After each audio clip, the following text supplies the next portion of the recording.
Desire for people to just see workflows and the different experiments that people are running and the different learnings that others have. Tooling kind of increases our capacity in the day. We have more things we can do now because the tooling makes those kind of rote things easier. I'm able to go through a spectrum of explorations that is so much larger than I could do in a day, and I can do it in minutes. Agents are using tools. What does that look like and what does that mean? Show up, try things, be curious. I think the future is bright, but it has to be built. I always see things that I didn't plan on seeing. I'm making micro decisions that I didn't have a grid for a year ago, and it's only because of the ability that AI gives me. I feel like there's this binary thinking that like AI means fully automated. And it's like, no, in fact, I think some of the better workflows are the ones that aren't fully automated. The ability to effectively multitask at a really high level is one of the core skills of operating in this AI world. No preconceived notions about how things should be done. This is the moment in time right now to reap the rewards of being publicly curious. What do you do with the question, what if? Hey guys. Hi. What's up, Design Fam? This is Chloe Park. Jenny Wen. This is Soleo, and you're listening. And you're listening to the Dive Radio Show. Well, hey. Hello.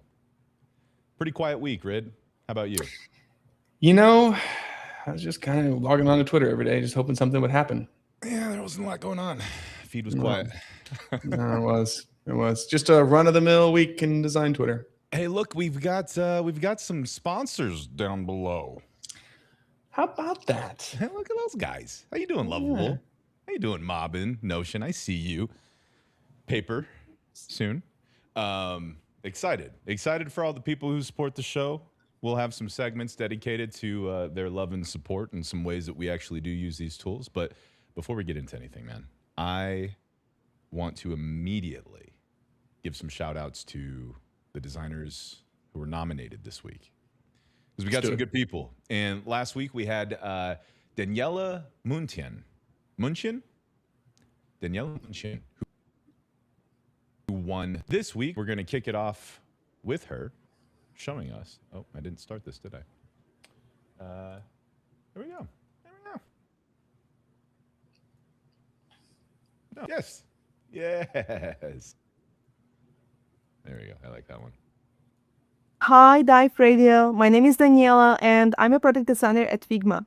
And this week, I'd love to nominate Sunmi Lee. She's an incredible designer and builder whose work has been really inspiring for me for a long time. And I really love her side projects like Time Phase, Shady Gradient, Stitch, and also she was working on really amazing oil painting canvas. And I really love how expressive her work is. Every project has its own character, and you can really feel a level of care and also curiosity that went into this. And it's really amazing to see how she turned those ideas into beautifully crafted and interactive experiences. I think she's doing something really special, and I'd love for more people to discover her work. Thank you. Thank you, Daniela. Sungmi Lee. Yeah, I love. I feel like Steve Ruiz would TL Draw would love what she's messing with. Yeah. Right?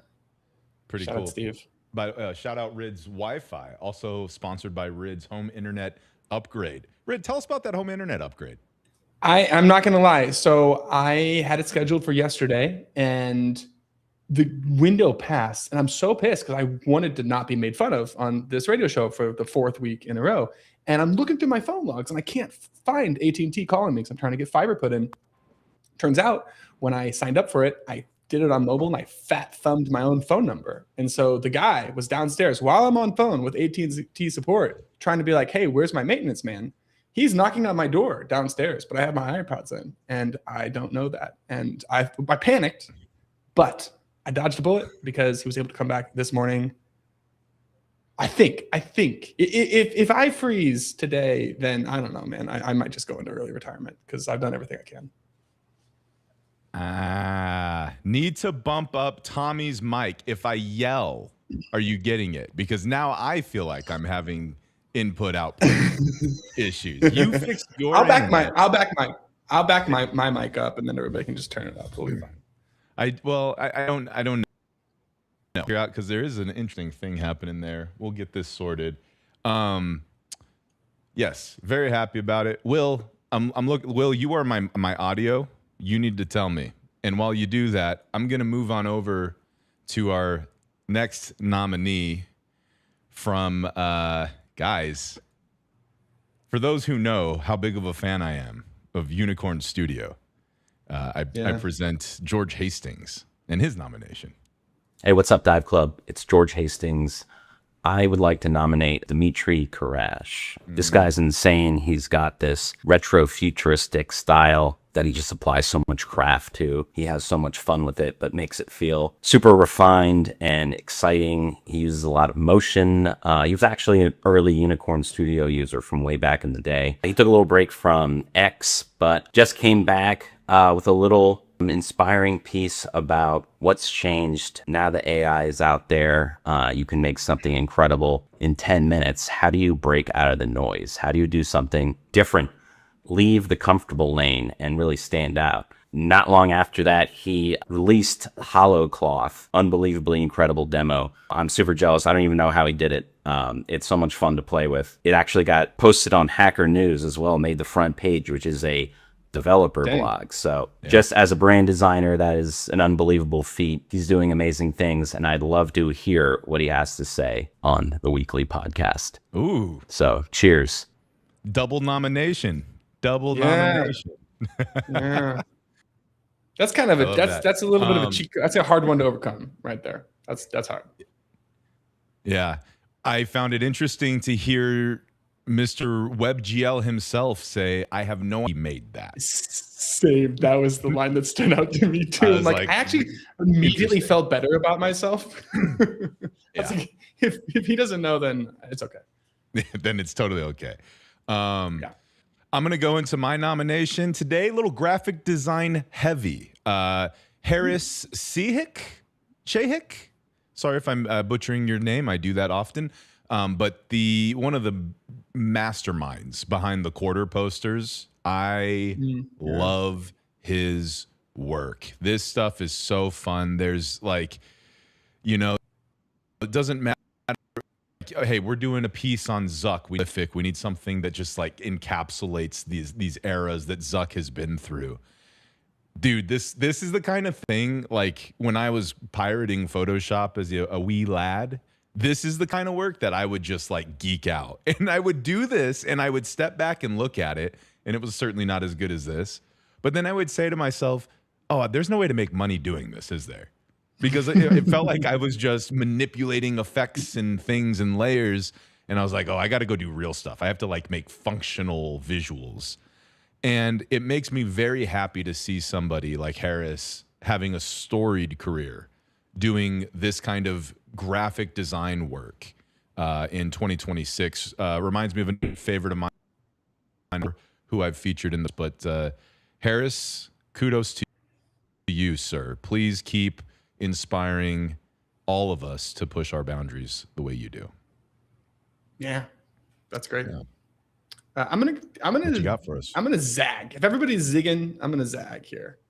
And instead of paying tribute to things that are happening in real time, I'm actually gonna pay tribute to a little bit of an OG shout out, maybe to OG. We'll see if it backfires. But I was going through the Talent Network, and Gem Gold, I just saw her work, and I found it right away. I was like, okay, there's something about this is interesting. The composition, I didn't even scroll at first. I just was kind of playing with it. I was like, okay, I don't know why, but I like that.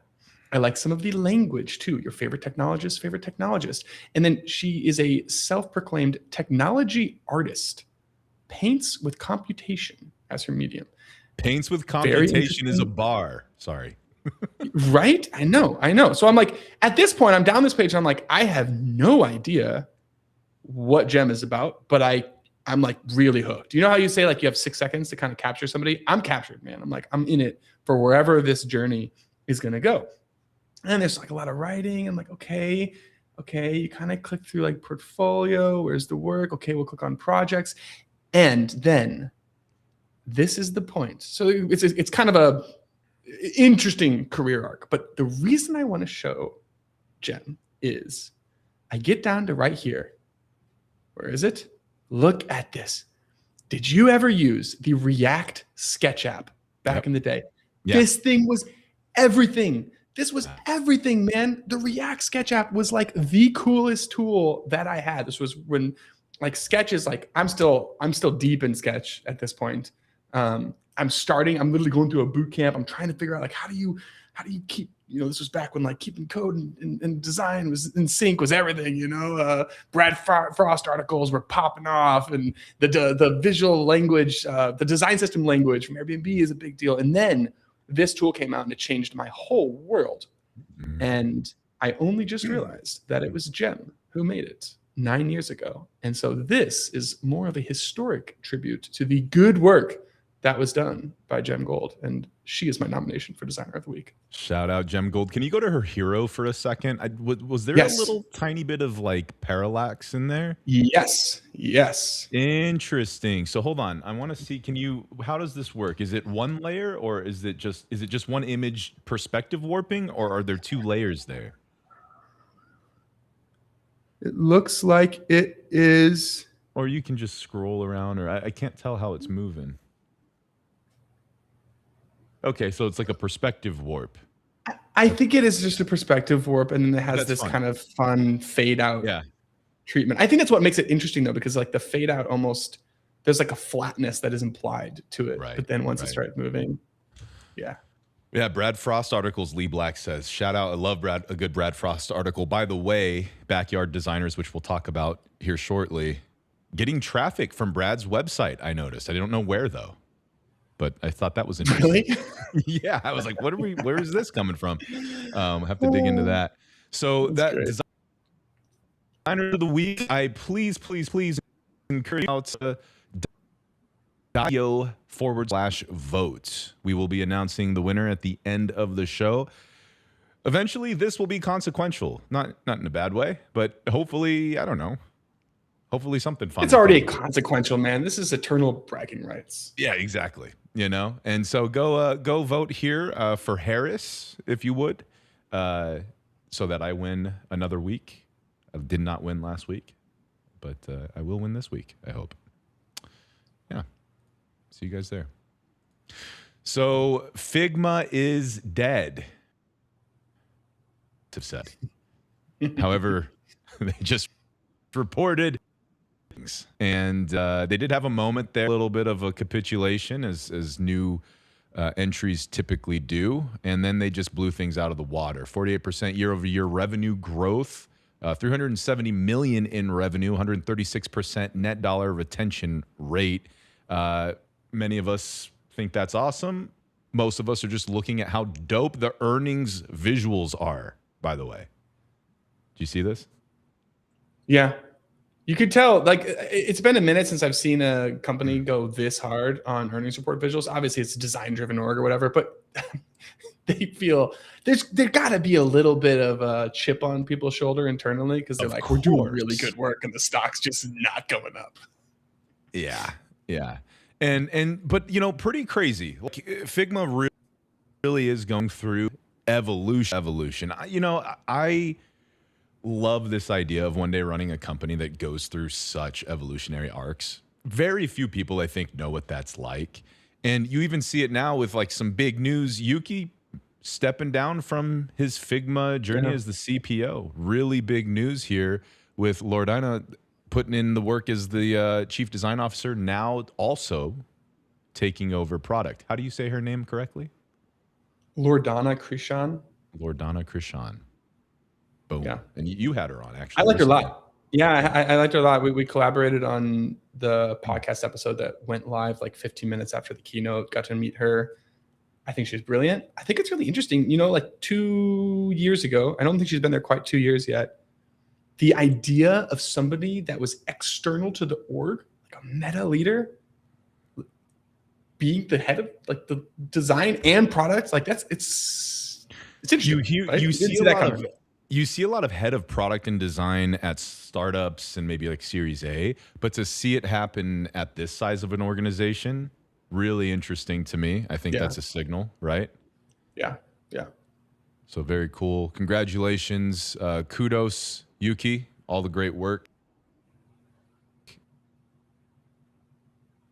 Very cool stuff. And speaking of fun, Nikita spent a very short stint at X and is now coming over to Backyard Designers to help us go viral. That would be some news. If he said, "Hey, let me come, give me 1 week with that thing," you just give the keys over. Wouldn't you want to work with him for a week? It'd be fun, man. Especially I'd for love to get something in like his brain this. for a week. This is like his It's wheelhouse. very like consumer forward, network effect based. Yeah. Good for him, man. love- Good for him. I think he's been working his ass off for, I mean, it's got to be the hardest job, one of the hardest jobs in tech, right? Like, goodness. And he came in, he had the impact, and it worked. And then it's like right off into the sunset, you know? I get it. Hold on, look at this though. I love that he put this together. And I'm going to talk a little bit about this Lifeline thing in our one-up a little bit later. But all the things that he shipped, what a That's great cool. presentation. Yeah, this is great. You know, little Backyard Designers evolution there. So some good stuff, some changes happening in the biz. And then last, I kind of want us to react to something that was popping off that I was paying attention to in the designers hype was ASAP Rocky going to a friend of the program, Alan Peters, talking a little bit about, hey, I just landed a client. And he shared a DM from ASAP Rocky, which it didn't say anything consequential. It was just like, hey, would love to work with you. And Alan Peters, in his excitement, shared it. And then ASAP said, not professional. I guess we're not working together. Peace out. I feel Rough. for him. I feel for it. I want to hear some takes real quick. So MDS had something to say. Alan Peters put out a response. And then very quickly, I'm curious what you feel about this. Let's hear this. Okay. Oh, that's sure. I was on a roll of not missing it, and I missed it. There we go. Did you see that post from a very talented logo designer who got an Instagram message from ASAP Rocky asking about a logo collab? But then he took a screenshot of that DM and posted it publicly on his Instagram, presumably without permission. And ASAP Rocky commented, "This is a bit distasteful. Looks like we won't be working together. Good luck, buddy." Yikes. I worked with a very high profile celebrity, and one thing I know for certain is that they very, very much value discretion. Who is it, especially Matt? when it comes to what's happening behind the scenes. And so if you ever find yourself in a situation like this and you're excited, pump the brakes before it on. So especially if it's a private, that might not work out very well for you. No shade on Alan, designer who posted, but just as a warning for you, if you find yourself in that situation, pump the brakes on that. You can celebrate and enjoy the moment with your friends, with your family, but don't post a screenshot of a private DM or from some company. And you even have permission. You can always negotiate whether or not you can publicly share that you did the work, and usually that is something that you can do after the fact, but have those conversations in private and post it publicly. Curious what your thoughts are on this, as you and I are in the situation that Matt's in too. We've got audiences, and sometimes it feels like we're also kind of doing a favor by like, hey, I'm going to promote this project we're working on, and it might even be part of the reason we're working together. How do you handle stuff like this? I think it's like what makes the thing that you want to share cool. Is it the content or is it the person? If it's the content, I mean, dude, I've pixelated faces and avatars in Slack messages in the talent network like 5 times.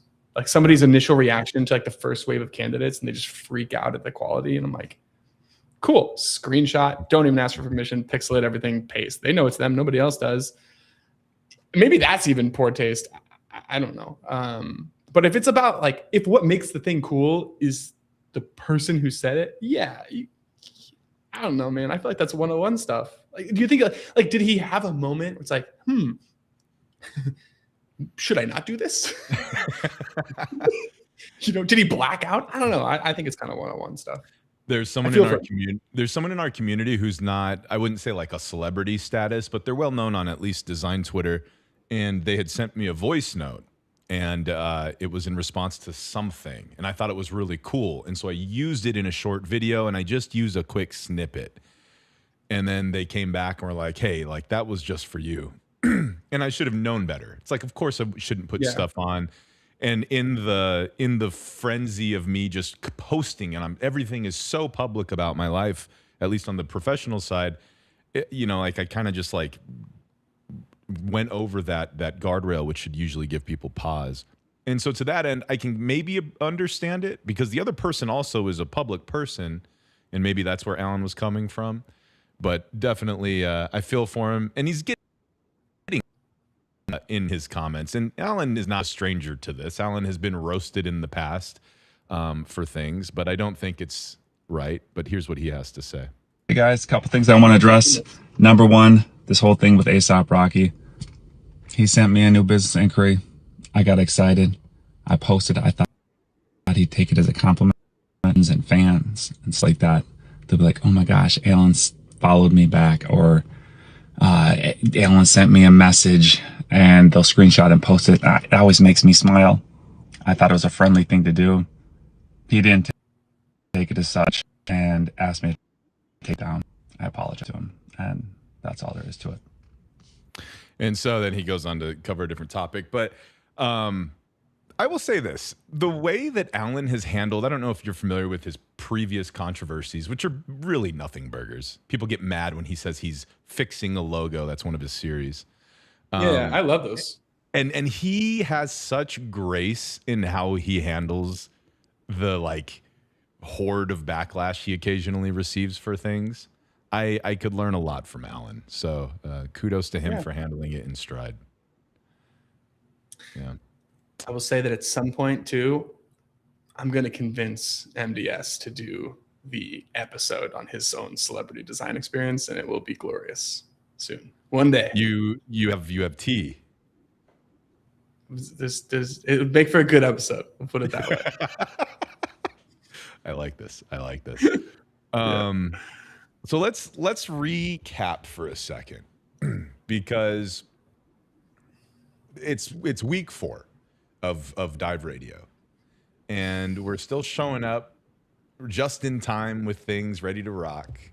I'm having a lot of fun. I know you're having a lot of fun. And each week we were like, hey, if anyone gets anything out of this show, it's because we're just walking through the things we're uncovering as we're building stuff, right? And we're just sharing with other designers what those things are, not even in a prescriptive way. And so it's like, oh, let's build a thing or two every week and just walk through it, and that'll be kind of part of the game. And so you put together, you're like, I got an idea for a segment. I want a red team versus blue team, and you and I have to draft a design team. And it was based off the Key and Peele skit. If anybody's seen that, where they have like the funny names. I was like, man, we should style it like that, and we'll have red versus blue. So that was what I originally explored. Jarvison, Larvison. Yeah, like yeah, exactly. Actually, that was really good.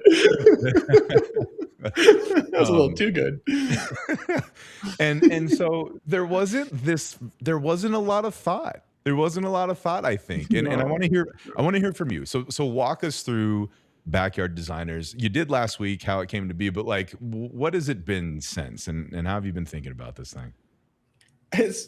I've enjoyed some of the LinkedIn posts that for sure assumed that I put in 10 times, 100 times more thought than I actually did, because it really was just, shoot, I have 24 hours to make a game because Tommy said that I should make a game. Also, Hingle McCringleberry. I just saw that comment. Totally just every word in my brain just went skew. Perry. And then there was like the 82-0. I loved that basketball game that went viral. And so I was like, man, people should be able to play each other. How can we do something with like a game? And I didn't finish the game piece. Like, it wasn't even about a directory. It was about, let's play games with designers. But then I couldn't figure it out, and I was running out of time, and my machine was about to explode with Fable. And so it was like, all right, this is it. You just pick designers and you share your image, and that's it. And I knew I wanted to post it on Twitter. I was like, that'll be a fun Friday post, you know? And then I was like, yeah, you know, maybe it'll have a little, I figured it would do well. Like, obviously I was intentional about, there should be some kind of a social loop. You should be able to share your team and put it on Twitter and stuff. And then I just thought it would go away. But dude, we were looking at it. We're in DMs this entire time. We're just texting back and forth. It's like, it kept going up. Like, the usage literally just kept going up. I'm like, okay. But it wasn't just numbers. You're also getting feedback from people that I've looked up to for years. I mean, the really wild moments for me, like, there's a collection of people in this industry that I've never had a conversation that I want to have a conversation with, that I just like that all of us, I think, really admire. For sure, right? I mean, like, for me, like, I've never met Rasmus, you know, always wanted to meet Rasmus. I've never met Tobias Van Schneider ever. I've never even got him to like reply. Never, you know. And to see him playing and then like replying to other like comments of people tagging him in their teams, and then he replied to my tweet, and it's like, this is genuinely fun. There's been a lot of negative backlash too, but for me, I don't even care, man. Like, we made a thing that people that I admire had fun with, and that like feedback loop got back to me. That's really cool. Like, it was, I don't know. I was just fanboying like multiple times, just straight up fanboying. Your DMs were blowing up, and as I started to, I immediately was like, oh, I want to do some stuff with that. So I started making little contributions. And when people realized like, oh, Tommy might be a way I can get added, my DMs started blowing up. Hey, how can I get added? And I was like, I don't know. I'm not sure what this is supposed to be. I'm just trying to have some fun with it, man. And it wasn't even working in the beginning. At some point I want to share my screen, because I did like a fun little experiment to try to explain, because a lot of people were like, how is this actually happening? So I have we're gonna get into all the behind the stuff, right? Yes. Like after this. Yeah. Okay, later. Yeah. Well, I just want to hear, let's set the stage and then we'll get into it. Yeah. The feeling of getting, obviously I have hundreds of unread messages, and I don't know what to do with that, and it's very stressful. But just the amount of feature requests, even from designers, from like, you're one of the best designers I know, and they're just like dumping ideas of like, oh, you should do this, you should do this, you should do this. So many of the little Easter eggs or features that we built. We did hard mode. That was Steve Hayes was like, hey man, you should build hard mode. I'm like, that's a great idea. Of course we should, right? It's felt like it's involved the community in a way that I haven't quite seen before. And what a week, man. Like, what a week. I can't believe it's only been 1 week. Like, I was literally, it wasn't done building at this time last week. Yeah, like it didn't. We were mid-show and you were wrapping it. It was still spinning to try to get a working version. And from that point to now is bananas. Laurie asks, did you guys expect the traffic it has gotten since last week? And Rid, I think you just said you did expect it to have a quick moment, but even over the weekend, I thought it would pop off on Friday. Over the weekend, and then I was like, what do you think? And you're like, it's got 48 hours tops. You know, like the I think I said 24 to maybe 40, even less. because you were like, we should do this, and I'm like, dude, I got excited. Is this the most viral thing you've ever put out? For sure. Yeah, me too. Sure. Like been a part of. There was a time in like 2014, my startup for streamers got shared by a bunch of big streamers and esports people, and it I just watched this wildfire spread on the internet, and it was the coolest thing in the world, and it changed my life.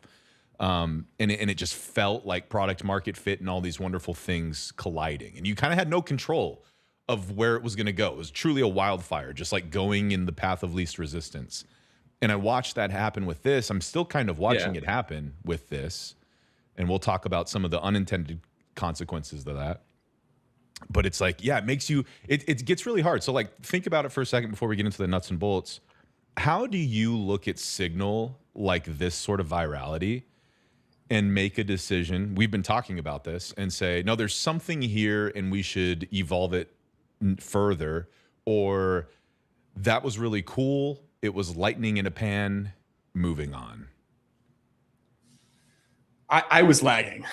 I feel like you believed in it more than I did. There was a moment where I tweeted something and then Katie Dill, the head of design at Stripe, replied and just said, this is product market fit. Right. Yeah. I'm like, I guess so. Yeah, I guess so. But it's also, if I would have thought that this was possible and that there might be staying power about this little world that we made, dude, we wouldn't have picked baseball in a random backyard. You know, like it's like I put no thought into that. I just picked the PC game that I liked growing up. Right. Right. I would have made something that felt a little bit more on brand. I think that's been a really difficult part for me. It's like, how does this relate back to the dive world that we're making? You know, so it's just like this little contained thing over here. I think we have a lot of ideas, even just down to the last 24 hours about that. But I don't know. I was resistant in many ways. We got a lot of great feedback from people too, and we'll walk through what you guys think. And feel free. This is a great opportunity to share even more. My biggest concern is things like these, like especially when it comes out as organic as it did, it's very hard to try. And now you're like, how do you productize, or what does it turn into, or and you have to start like facing some of the yucky questions and some of the things that are like, would that make this whole thing just no longer be as attractive? And it's hard to know. It's like, as designers, we spend so much of our career analyzing nuanced data points and behavior just to make some new decision. But what do you do when the behavior is just like overwhelmingly in one direction? And you know that like that could be fleeting too. I would love to see this turned into a card-based battle game. If only you knew the call that I was just on before this. I have a hunch that you might be seeing one of those shortly here. Yeah, and it's pretty cool from some of the limited things I saw. Yeah, I'll say one more thing really quickly. We threw a bunch of Vercel analytics on this very late. I should have done it way earlier, but again, I just wasn't thinking. I didn't even link to any of my stuff. I didn't even link to the Dive Talent Network until day 2.5, where I felt like the person that had a viral tweet that you just like put the Substack in the comments after it gets to like 1 million impressions on about something completely unrelated. That's what it felt like to me. Yes. When you looked at the Vercel analytics, you realize, oh, like less than 10% of people are even finishing a team. Right. It's not even about that. This is just a community experience where people are browsing and discovering people. The amount of people on LinkedIn that commented and they're like, this is how I'm building my follower list on Twitter. Thank you. Like I now understand who to follow. And that is not what I set out to make. And that, I think you talked about the wildfire where it's just going toward the path of least resistance. That's what it ended up becoming, where it's like, oh my gosh, what do we have? You know, what do we do with this? I don't know. This is not what we set out to make. Still figuring that out. Was writing feedback list on this. We'll send a full detail one later, which, and I have to tell you, anytime you have people who've experienced the thing you made willing to write feedback lists for you, that's a pretty special signal. And thank you for putting that together. But that's like, to get like, we've all tried to get people, hey, I built a thing. Will you check it out? And people are like, all right, fine, I'll check out your thing. And you go and look and you're like, all right. And you give some quick off the cuff stuff. People are sending us notes, voice notes, DMs, you know, and it was funny. I posted, and we'll look at this a little bit later. I posted a call to action for feedback. And I have to tell designers, what would make it useful for you? Because all of us will get into our design mode and we'll start thinking about like the industry and go to market. No. You're a user right now. You, and got a lot of really great ideas around that. But our analytics can see. So how are you feeling about these analytics? What does this all mean? Should I share this? I don't care. Is this oh, that's not analytics. Yeah, what is what are you looking at here? For me, it was, I can't remember how I found it, but the time on site was wild. People have it's super common for people to have an engaged hour-long session, which again, not the intent at all. And then the completion rate of actually drafting a team, like I mentioned, was the biggest thing for me. Oh, we got featured on Muzzly, by the way. Shout out Muzzly. Oh, nice. Yeah, very cool. Thank you for featuring this. I'm wondering, I was like, what is this? It's gonna capitulate. I mean, and it's gonna fall off at some point. ... Unless, right? Yeah, and I think that's the kind of the debate that we've been having, that we're letting everybody into right now, is like, do we just let this fizzle, or is it worth seeing what it could become? This is an interesting metric. Hit me. 85% desktop? I expected this to be way more mobile. Oh, okay. That makes more sense. 7 days. I was about to say, no, I think it was surprisingly mobile for me. This is the very first project that I've put out into the world where it was at least 50-50 mobile, if not more mobile.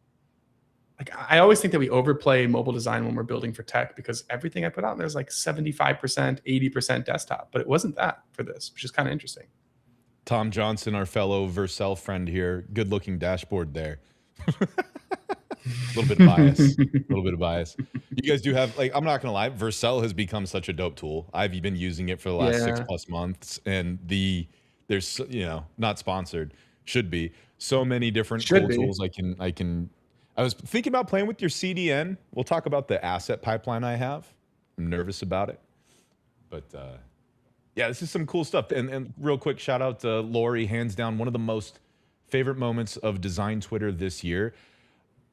I am going to just say it, Rid. I think this is probably the coolest thing Design Twitter has seen all time. Like, actually all time. And maybe that's a lot. Maybe that's a lot. I'm trying to think. I wouldn't have said it out loud. But I had probably 10 to 15 like industry vets. We're talking OGs that most people here follow on Twitter say that to me in a private DM. I was trying to think. I'm like, what were like moments that really stood out? Flash in the pan, super viral, really interesting. And the fact how positive this thing was, just how inclusive it was of just everybody in this Design Twitter sphere. Very, very cool. I guess let's get into the weeds of how they're built. But so how do people get added to this thing, man? I keep getting questions, and I'm like, I just started adding. You have to understand, and we'll see the pipeline. It's not like a very. It's not just like going to ChatGPT and being like, generate the image. All right, Claude, send image to thing. Like, we have a pretty robust process that happens that takes, I don't know, 15 minutes per person, and probably anywhere from $3 to $10 per avatar per person, because they have multiple avatars. Per person. Yeah, like there's a lot of things that get pulled image wise and generated, and then like there's a asset optimization. There's a whole bunch of stuff that happens. The question's on me. Well, I have the question by answering the question in the question. I gotta learn from you. I'll tell you what we're not going to be doing is adding people one at a time anymore. By the way, very funny. This was one of the first projects I've ever this heavily collaborated on. We're just genuinely vibe coding massive changes. Yeah, steamrolling each other in prod. To main. I was straight to main, dude. I would evaluate everything on prod. On Sunday, I made like 15 or 20 deployments to main from my phone at my grandma's house. Just like push it to prod, look at it, be like, no, that didn't work. Try. Can you do this instead? And we're getting real traffic at this point too. Yeah. Yeah, that's why when I made some of those changes too, I was like, oh, I'm gonna bork everything, and I don't know. But it's kind of cool. Like it's very different when you realize like we both don't totally know how everything works. Like if we need to, we can ask it and have it break things down. I've had to do that. But I'm like, hey, I just pushed up a big thing. I think it does the following. You're gonna have to mess with it and find out. Yeah. It's also such a fun combination. Like I've never ever in my career had the experience of one, you're making something that is being used and you have a regular feedback loop. Like people are telling you what to do, but there's no engineers, there's no process, you don't have a boss, there are no rules. The entire thing feels corny and game-like, and you're just YOLOing it left and right. That combination, I'm just going to say it, this has been the most fun building software that I've ever had. And the whole thing too is you can come up with like a random joke and be like, that's funny, let's ship it. Do you see there's a cloud shadow moving slowly across the fence? It's so unnecessary. It's so not even necessary. No one knows this. No one will know this outside of this show. No one will see it. I should probably remove it. Let's talk about the build here, because that's like the main reason this was created, and we'll talk about what we think the future of this might be. But let's get into the build, and I think probably we'll start, I don't know, with you. I think there's probably going to be, we'll see how much overlap. I'm going to skip over some of the actual, because there's like a V1 for everybody's context. Obviously, I made a V1 of not only the world, but the pipeline. How does somebody get in there? You know, how can I just put a Twitter link in there? And it was the least performant, most insane vibe coded thing ever. And then around some, I don't know when you started on your V2, but you're like, yo, like let's just like do this the right way. So that's the combination. We're gonna be like, okay, I'm gonna show you like how I did it, and then you can talk about whatever you did. Yeah, I like it. And as a part of this, I feel like I've like slotted in unintentionally as just like media UI front end ish in some way. you did. You know, It was kind of fun actually to have, because what I normally do when I'm working on in-flight, like I am the details front end person. I actually feel like you've kind of sat in that seat mostly, which is it's fresh for me. I've enjoyed it. Well, thanks for and having it didn't suck. You know, if you sucked at design, then I don't know. Our friendship. Dude, I was like, I'm about to find my first moment with Rid, and we're gonna have like a real. This could be a friction moment where you have to tell me, bro. Oh, dude, for sure. If you would have literally redesigned every single thing and it sucked, it would have been more difficult for us to collaborate in the long run. Like genuinely, there wouldn't have been the trust. I can't do that, man. But it was kind of sick. Like it was. Well, I won't say your thunder. So we'll talk. About it. Okay. There's a meta example. This is me exhibiting my own curiosity here. I interviewed Nate Parrott from Claude Design, and he showed some demos in this interview last week where I'm like, oh my God, the storytelling format that you can do with Claude Design is so cool because it exists in this weird middle ground between like a deck and a website. So an hour before this, I was like, let's just try something. I made this entirely with my voice. I'll probably skim through it, but an hour before this, you made this entirely with my voice. What? Yeah. Claude Design's actually kind of sick. It's really cool for I don't use it for prototyping as much. I think it might be the most interesting storytelling format right now because I hooked in to the backyard code base. No. In fact, it's so ridiculous how to get to the URL. I can never remember. So I go through this get started support article in their docs every time. And I don't know why. It's weird how buried it is. But the context for everybody looking at this is looking at our code base as context.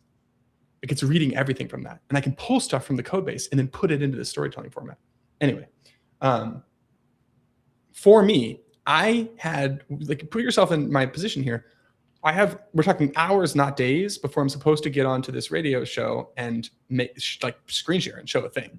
So I need to really quickly figure out, is this actually viable? Like, can I make it work? And so the first thing for me was, can I actually make consistent images?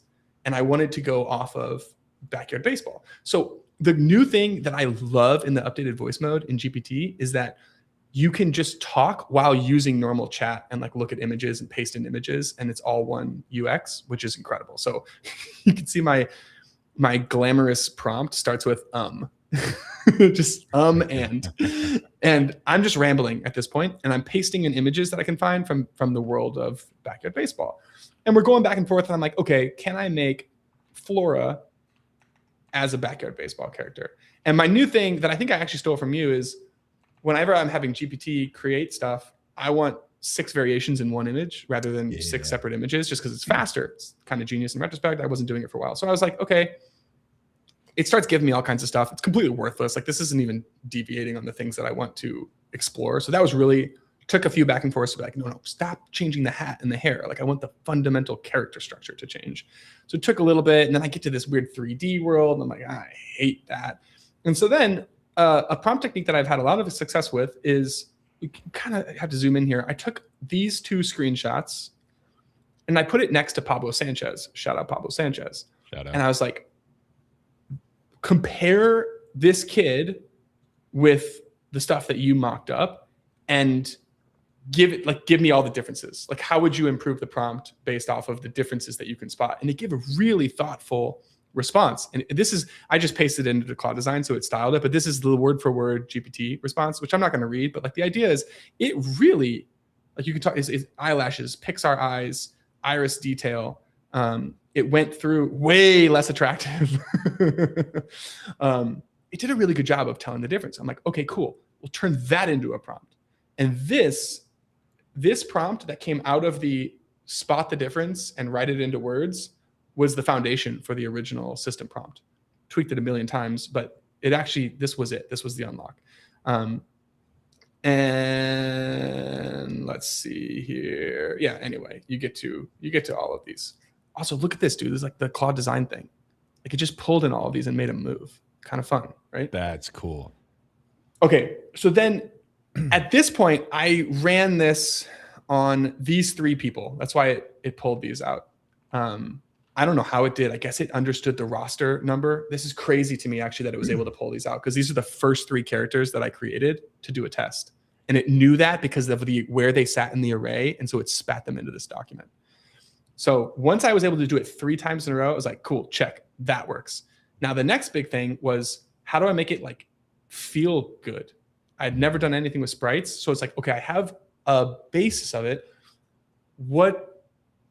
How do we even make this a scene? I don't even know what's possible. So I duplicated those 3 people like 8 times on the bench and just was like, okay, let's just start playing with the interactivity. And what it ends up doing, and also Claude told me, it corrected me. It's like, part of the system prompt was they all have to be sitting the same way so they can be on the bench. And Which it was removes a it to smart alpha. decision, by the way. I overlooked it, man. It actually saved me on that one. So this is the thing that I had never done before. Maybe it's obvious to other people, but what Claude is doing is it's doing a horizontal cut on this PNG and using little sprites, and you can get a lot of motion from that. This is all the math associated with it. Obviously, I'm never looking at this. I'm just telling it to look cool. But this is what allows you to do like all this kind of stuff. And also, again, how cool is it that I can do this inside of a presentation and it's pulling from the actual code base? So at this point, right away, I'm like, sick. I can recreate these. They're moving. They actually kind of feel good.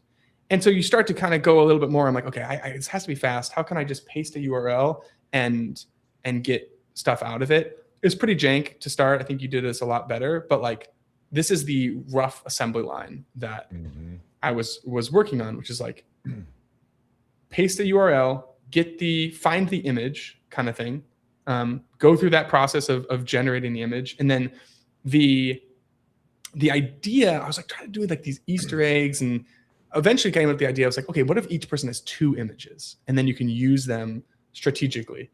And what Claude helped me do is build like the V1 of that eval system. And it was really fascinating to see. I actually think this was kind of my first time doing like automated evals with generation. I hadn't done this before. It was really cool. It's like it would grab everything that it can find, generate 3 images that are like kind of close, and then take each one and evaluate it against a fixed set of avatars that are good. And then it'll be like, okay, which one is closest? And you could see it. And it's like, I'm actually doing Codex at this point. And you can see it. And it's rationale, like why V2 is better because the eyes match the set or something like that. And eventually, you know, I approve and then it ships.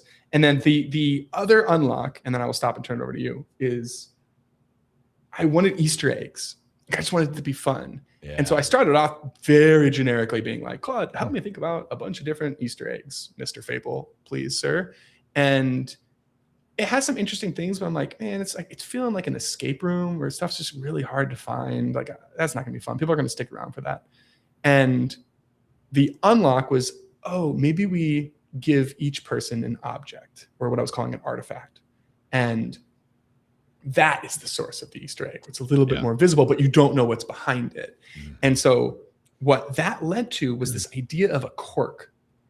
And the quirk is like the research project component, where given a Twitter profile, it's going to go, it would read your website, it would read your products, like whatever you're working on, your bio, recent posts, LinkedIn. It's going to try to figure out who you are.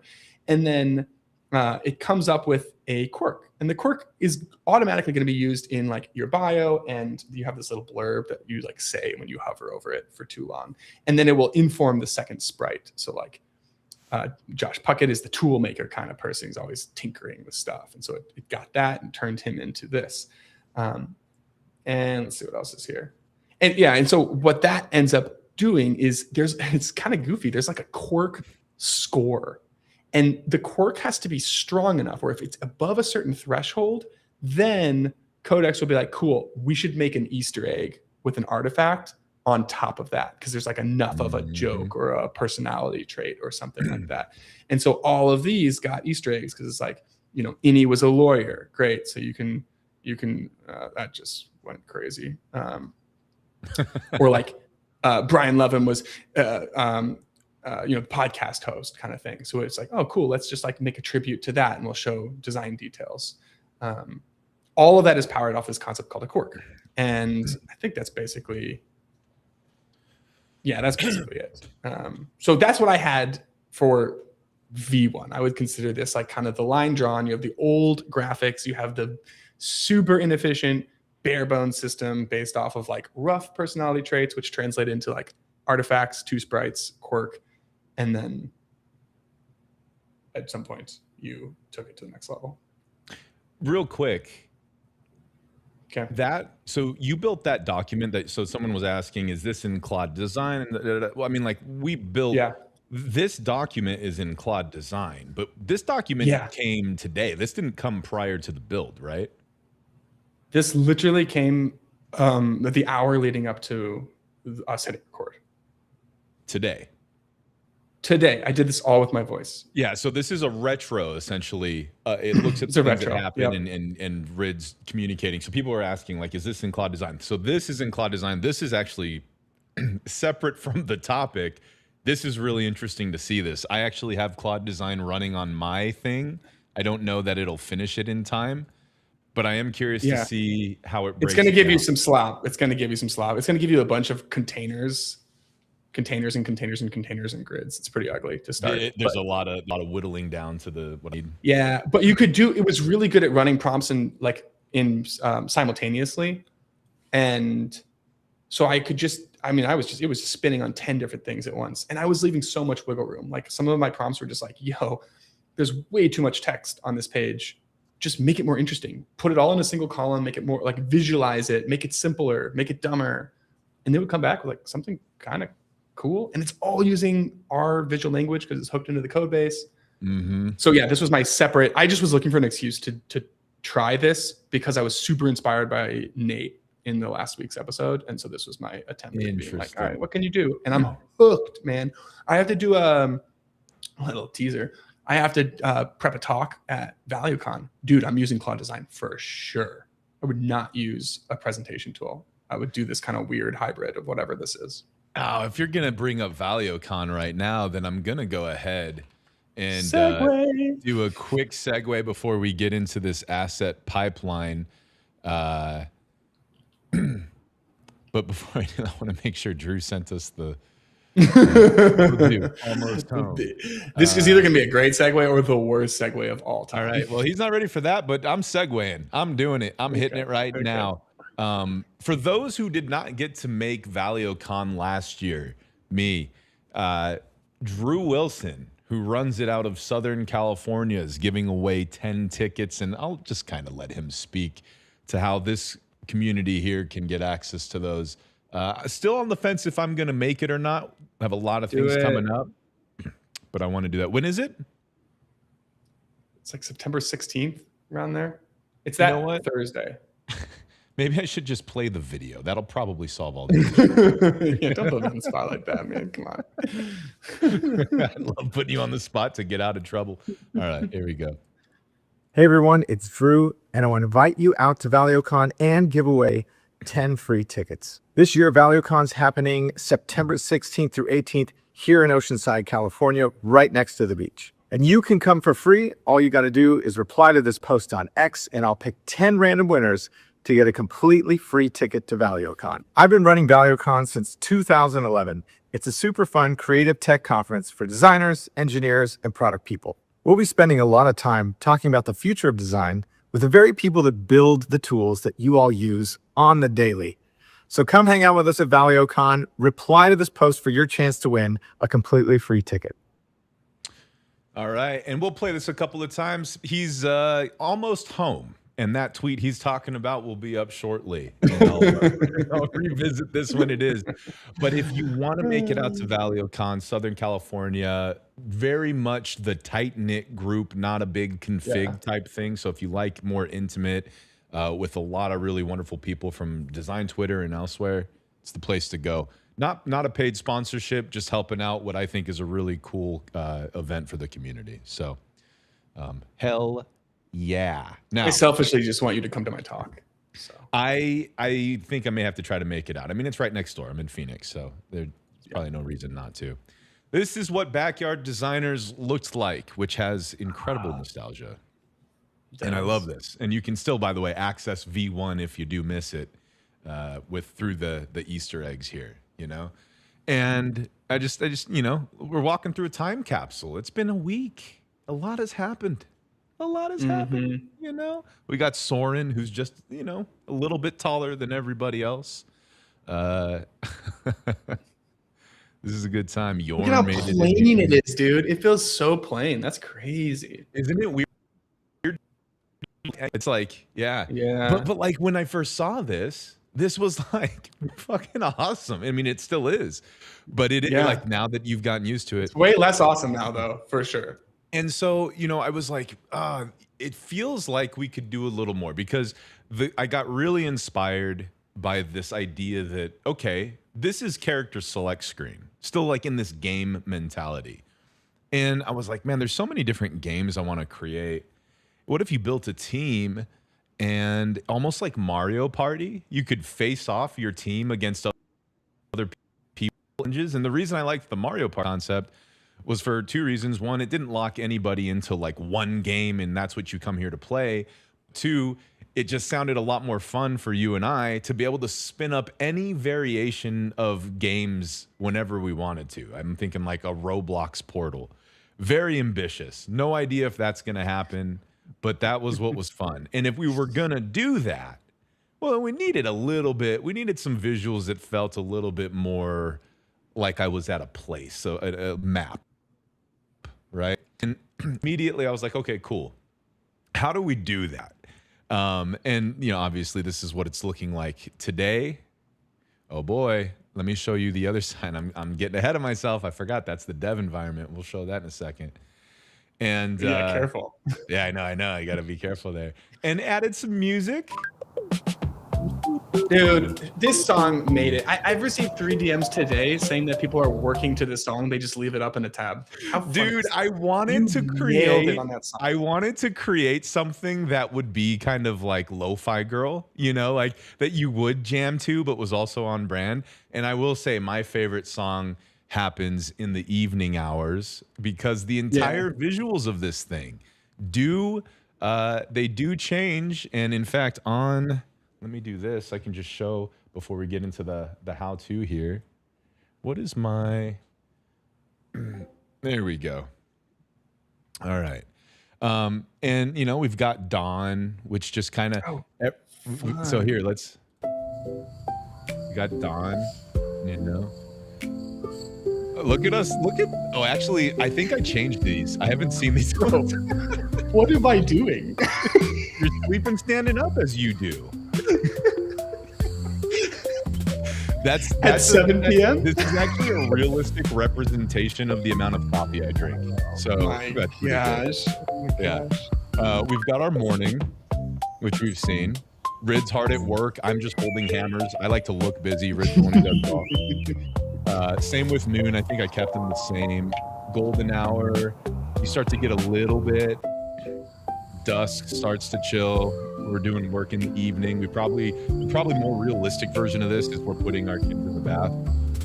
Yeah, it's exactly what's happening, actually. You know, and then nighttime. This is the song. It's so good, man. Put this on when you're working. You know, all the music, by the way, obviously generated by AI at Suno, which is very good. Like you can give it a song you created and then have it remix it in a new type of aesthetic, and it added like a cool level of consistency. You know? Yeah. Now, the one thing I do want to do, and you mentioned it, it's like we should add some backlight to the sign. And I was like, I should have Rid pointing a flashlight at it and add like some dynamic code illuminating the sign. That'll probably happen. Yeah, that'd be cool. But again, this is just like the fun stuff we were having, right? The kind of fun. And then we get into the, so just a quick demo for anyone who hasn't seen it. Oh, here I go again, spoiling the damn wrong site. And so every one of these assets, from the background image to the clouds, to the sky, to the mountains, to this bush, to this grass pattern on the floor here, to these wooden benches, to the fence, and then to this tree, are individual assets. And I want to walk through not just how I created these individual assets, but also how a media website that is this heavy, and I mean hundreds of images, is scoring a 99 on Lighthouse on mobile and a freaking 100 on desktop. Listen, how bad does that last 1% eat you on mobile? Oh, dude, it will get solved. This thing could fall off a cliff tomorrow. You bring it down, and I will still solve this 1%. It's a completionist in me. All right. Because as a former front end person who used to take this stuff more seriously, I like that. I want snappy performance. Now, I will say, Lighthouse doesn't cover everything. Some of it's a little performative. There are still some little glitches here and there, but we're working on it, and I will talk through that. So I want to show you an example of something that I'm doing. But you were asking me, you're like, dude, how do you? Like, how? Yeah, I was about to say, I'm going to give some context to people. I have no idea how he does this. Like, that's how much we've just been throwing stuff into prod. And I've even tried to extrapolate some of the stuff he does, and I still don't fully understand it. So I'm buckled in. I'm ready, man. Teach me, because I think that you've done some pretty interesting texture stuff.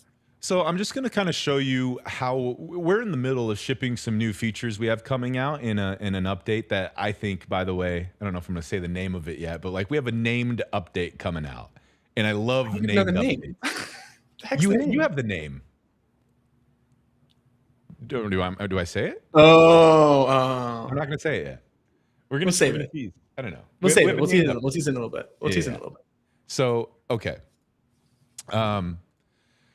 Image 2, I'm telling you right now, if you're doing interface, there's a lot of reasons to use Image 2. I think it does things really well. I wouldn't use Midjourney. Midjourney is a very different beast, very concept art kind of thing.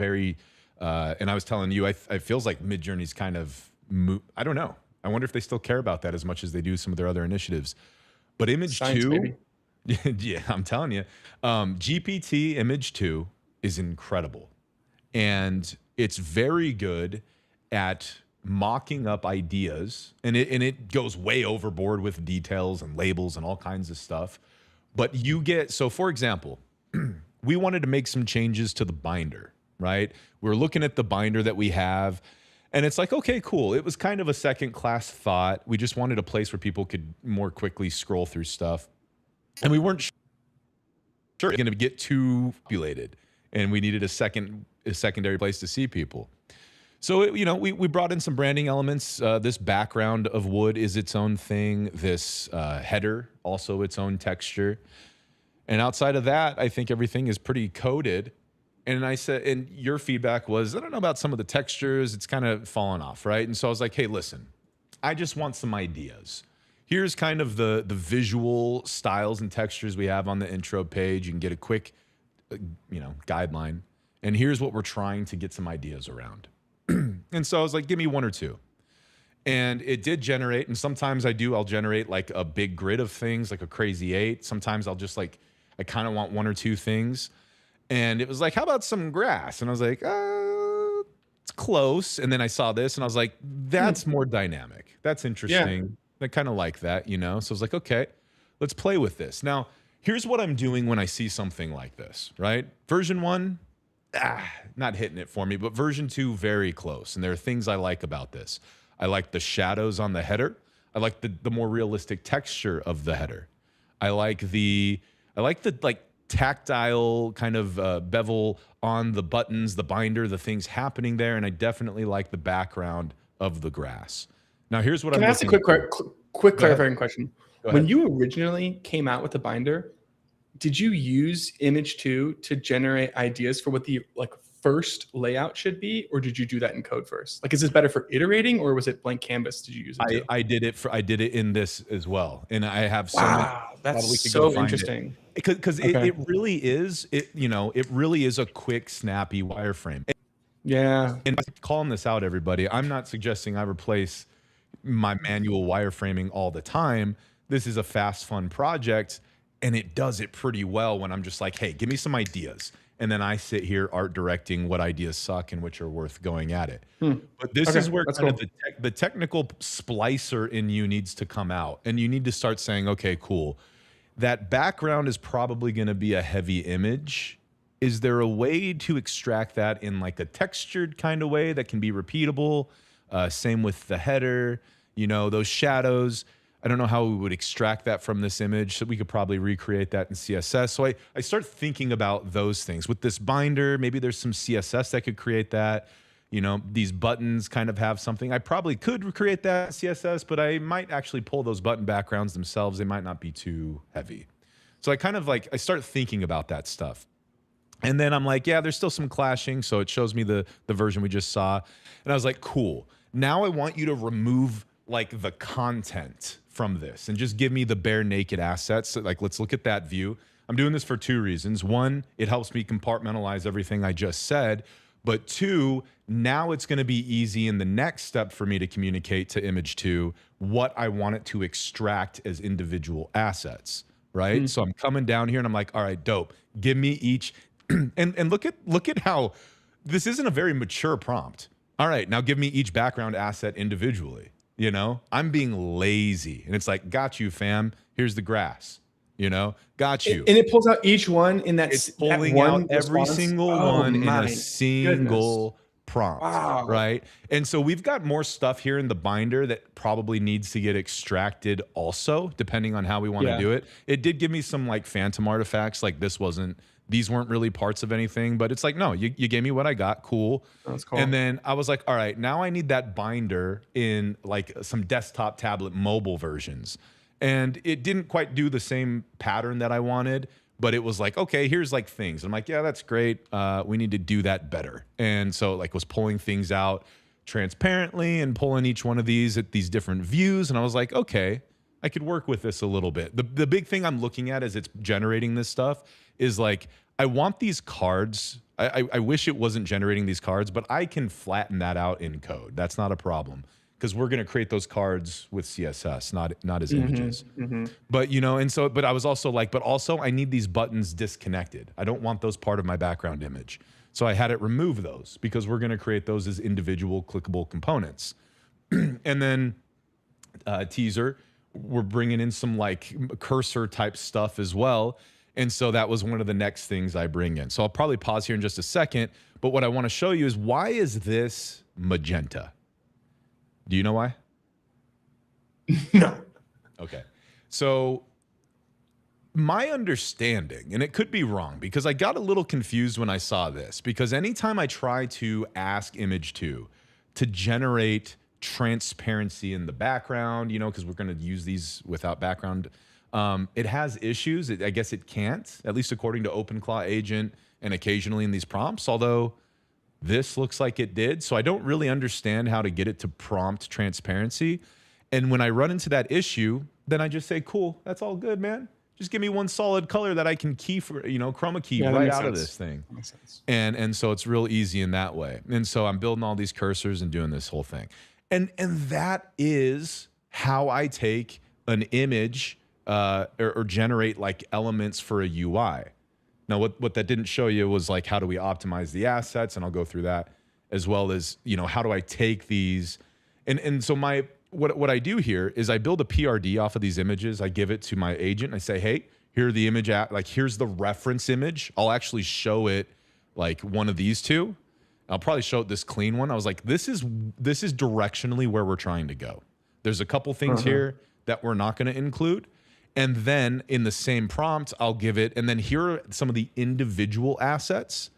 And then and I'll even tell it, and you still need to pull out a couple others, and it will pull assets out on its own. I mean, it will go in and splice things, and there's some black box stuff that I'm not totally sure how it's working, and it works.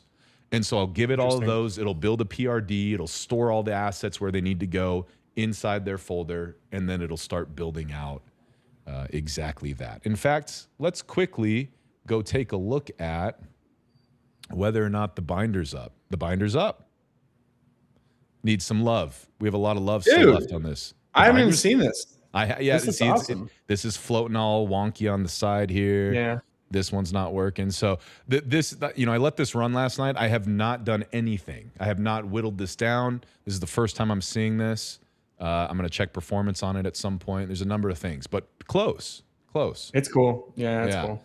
So, you might be getting here. You might be getting here, but are you gonna explain how you are? Oh, I think this is maybe what you're doing. Like, I want to understand the patterning. You want to understand the what? Like, just like how you're turning it into repeatable patterns. Because I was trying to work with I was building the hard mode toggle, and you had that cool wooden frame border thing that I didn't fully understand, and it was just a black box for me I got it to work, but like I didn't fully understand like how. I don't know how you're doing it. So you can tell Image 2 to extract something like our fence in a way that can be used as a repeatable background pattern in a web app.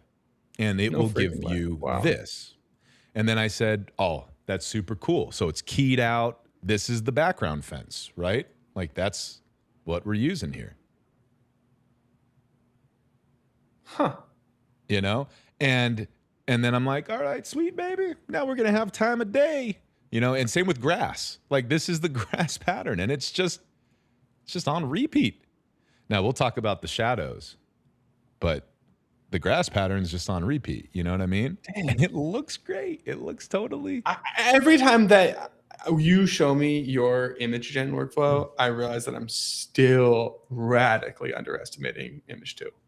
Image 2 is it has now become, even in the last 3-4 weeks, it has become my a key part of my workflow. I really use it a lot, and I quite like what it's able to do.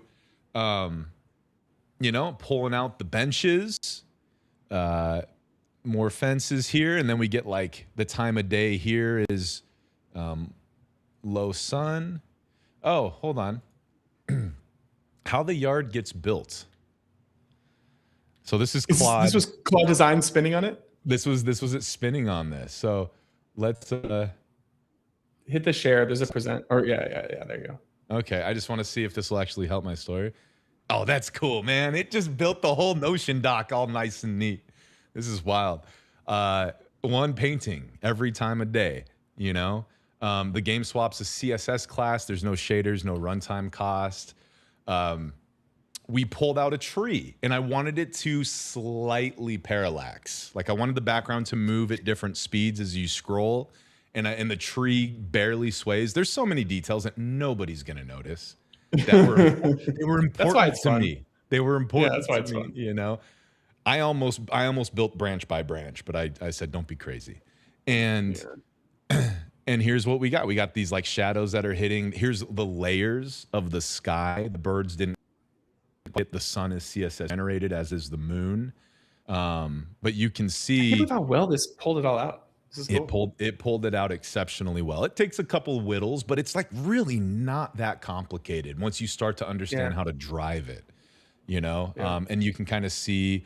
And so the big thing, we'll get into like the asset pipelines, but what you need to know is that we have so many images showing like that over the time you're on the website, the number of assets we load are huge. But over the time, anybody spending time on a website, there's only so many assets that can be loaded in at a time, or like as you're looking at a screen, we call it paint. And so that paint is a really important thing. Some people will use preloaders, other people will use CSS blocks, like you know, the skeleton blocks that load before the actual UI paints itself in. And a lot of that changes based on your device. It changes based on Wi-Fi connection, things like that. So I literally built and spent time just banging my head of having it generate more and more. Now, I wasn't in ChatGPT image gen for this. I was strictly in either Claude or Codex. And I was saying, we need assets for all stages of the game. Mobile, old mobile, Android, iPhone. We need to solve for a lot of Chromium issues. Also, Safari has specific issues for rendering. And so it was building all sorts of shapes and sizes and regenning things that only serve under specific conditions. This is why we're able to achieve those high marks in Lighthouse. And I was worried that it was nonsense and broke the whole thing. So I set up a bunch of pipeline tests so that anytime image assets get uploaded, no matter where or who or what, they have to go through these checks and balances to get their variations generated and all these things to keep things fast, right? Smart man. Yeah. So we have a whole thing. Impressive how it built this, man. Like, Right? this is super cool. I think we're really early still on Claude Design. Like, I actually think it's a dope tool. This is pretty interesting. And they say, do you get stuck at any point in the image gen process and you feel like you need to start another chat? I actually don't start new chats unless it's a completely different like project. Let me look here. So the answer is not really no. I keep going. And it's like the chat seems to maintain pretty good context, like visual style wise. And so I kind of prefer that. And I don't know where the band is on that, but I press it until I feel like it won't work. 2-minute live demo. Yeah. So yeah, this is cool. I'm very happy I even got to use this live because that was a big deal. So bold of you to just start presenting without having any idea what was coming on the next slide. I wanted us to have the that. cap. So a lot of fun ways to use image 2. I mean, like, listen, the things that we haven't even tried yet, like you could pull assets out, back up into paper, pull some stuff into paper, add, like there is a diverge and converge workflow between those two tools that I don't think probably a lot of people are using yet. And so again, me, Mr. Mixed Media, banging the drum, try this, because if you're someone who has a blank canvas problem, really, really excellent way to start. It'll give you a bunch of stuff you don't like, and I love starting from a place of stuff I don't like. Yeah, it was interesting to be in iMessage with you, and you would have an idea, and you would send me an image 2 mock-up of it, which is a totally foreign concept to me. But you could see something, you'd be like, oh, okay. Obviously, there's like a level of detail that makes no sense. Right. But there's something there. That is an interesting concept. But there's the nugget of what you're showing is interesting. I'm yelling at it. So I started caps lock yelling at it because I was trying to get a clicking finger. And it was like, I don't know. And I'm like, no, you dumb shit. It's transitioning from the cursor to the click all as wood. Oh, dude, that would be so cool. Oh my gosh, you got to figure that out. It had. I have to go back. The last concept I remember, because so some clicking is like angle, but others are like, if I think to this random one, a game called Diablo. And it was like, you have a gauntlet hand and it clicks. And I'm like, that's the only time I can remember seeing a visual where like it's clicking down. And I need to go find it because apparently this was the hardest thing for it to figure out. So I'm going to pause for a second. Or I guess we could keep going because we have a lot. We should keep powering. Yeah, let's power through. We should power through. We're going to get into some feedback stuff. I think I want to make a call out. I appreciate Sean Smith. Thank you. I do want to see this fight. I also want to wear this mohawk. And if we could have our avatars square off here, that would be a good time. I would totally win. And then we asked a bunch of people for feedback. We're going to go through this in a little bit. We have some really good ideas.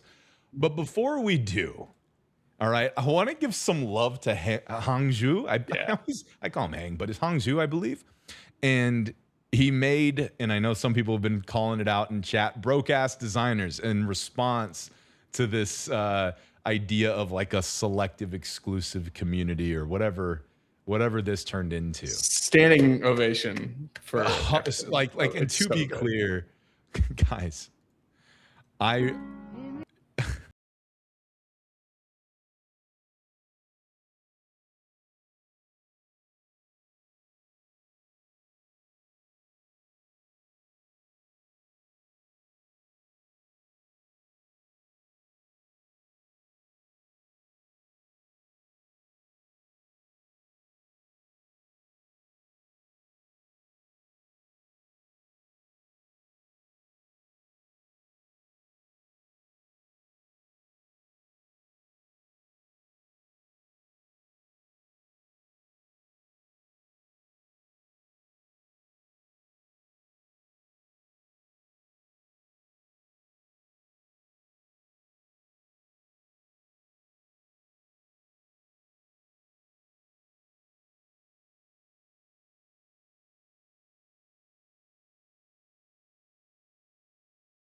her model. That's great.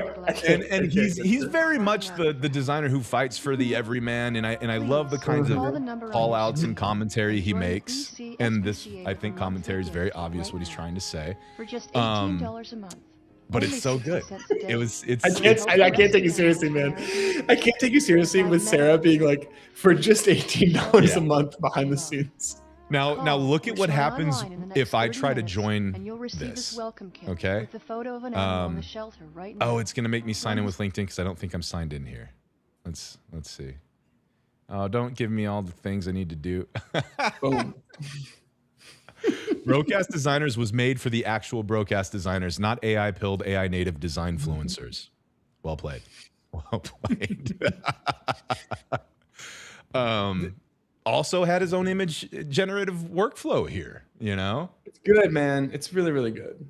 Yeah, I was quite impressed. Hats off. There's obviously like a big, hey, Fable, recreate this element, a lot of the same interactions and stuff, but there's so much creativity and stylistic. I'm in a Slack with him and I said, hang, and I showed him my page speed and I was like, where you at with your page speed? And he's like, I'm just gonna push it up so I can ask Claude to copy it.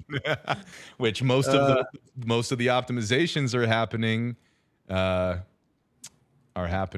Look at this. Look at this. 72 on mobile, hang. Oh 73 on desktop, guys. This is you know, what is this? I'm gonna highlight Andreas's comment here. Yeah. Which is basically, how do you get added? Otherwise, I got to join the broadcast designers. If there's one thing that I think probably is almost even more clear to myself, certainly to everybody watching, is we've spent way more time having fun building the world than we have manually inviting people. That is just what has happened. But we do have some ideas, and I think do you feel pretty confident? Like, would you announce, Tommy, that there will be some kind of an invite system coming soon? Yeah. You feel good about that? Yeah, I feel good. we gotta make it. We have some building blocks in place that we've done a lot of the hard work for it. I'll show some stuff before our call in because we're close. But with more functionality comes more things we need to just check. And we both have other things that need our attention. Yeah, We're like, this is existing in like the 3 to 5% of the stuff that I'm doing in the day that actually matters. So we're doing our best. We're doing our best. So, oh no, why isn't this working here? You know what was interesting? Oh, Hang posted another. No. Oh, hey. Oh, he made fighting. Dude, he made fighting. I cannot believe. He made to it, man. Yeah, he's moving. He's moving. We have plans. I don't know that he's having just as much fun. Yeah, he's having a good time. just as much fun. Yeah. He's having a good time. All right. Lots of animations. He made a lot of animations inside of that. Very cool. Nominate 2. So here's what was interesting. Flip the script. That's beautiful, and I need to check that out. Wait. He's good. He's no. Good. He's talented. No, wait. I didn't see the beginning. Oh, the designers have to fight over the job. Even that image is so good.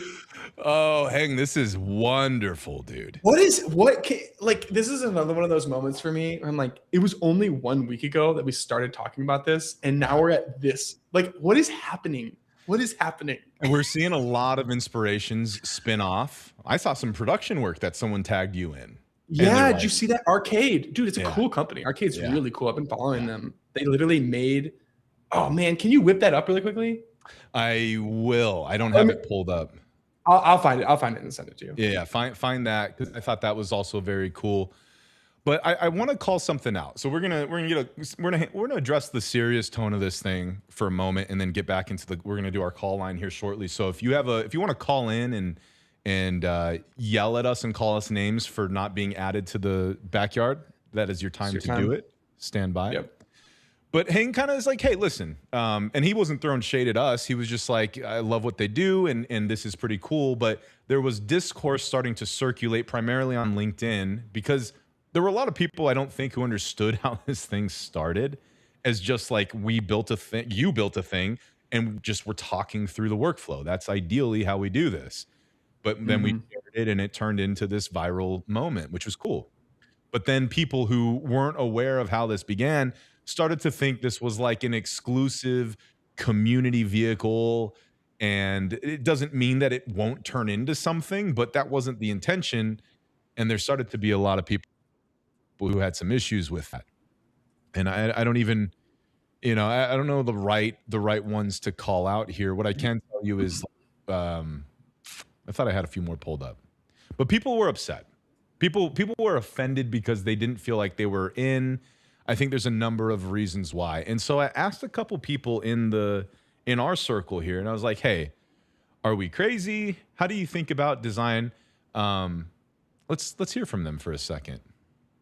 All right, a couple things come to mind for backyard designers. One is about how we create, and then one is about how we consume. When you create something for yourself, as Rid did and Tommy kind of added on to, I think it's totally fine if that exists for you and for, your friend group or people which is what it originally was. But I think there's also always opportunities to provide pathways for others, right? Or to create things in a way that leans more inclusive than exclusive. And that's what I actually noticed in the reaction immediately was Tommy and Rid both were pretty open about adding new folks to a platform. As soon as they saw it kind of spread, from outside of their circle, they made it a point to open it up and to feature other folks who might not have been in that first release or that first ring of their own network. And then when we consume things, I think it's often easy to conflate something out there in the world as being made for me, or viewing it of like, what can this do for me, rather than just appreciating it for what it is and knowing that I can focus on the things in my control to get where I want in life. and not be distracted or sad or angry or put feelings out there externally on somebody else. The thing that resonates about me about what he says here is how much we do as individuals typically look at situations, communities, you know, and especially if you're busy, you're like, you got family, you got all these hobbies, you have work, you have things. And it's like, why should I participate in this community? Why should I go over here to this thing? What do I get out of it? And you look at something like Backyard Designers and without context, you look at it and go, well, I'm not allowed there. Why not? And it creates like the wrong kind of FOMO. What else? I just want to say to designers too, you know, it's not always about like joining a community. Sometimes it's about just contributing to the spaces you want to be a part of. And that wasn't something I learned until much later in life. And it's become a very rewarding thing for me. I've spent a lot of time trying to find ways to give back to just the places that I frequent, whether it's Design Twitter, it's the families and the football families here in our community. It's all kinds of stuff. And I want to say something about you, Rid, because you know people may not know about us outside of this like bubble, but Rid, and without giving anything away, you do a lot that doesn't get publicized, and I think people I think it's generally a good idea to assume good intent from people before assuming like that there's some kind of ill will.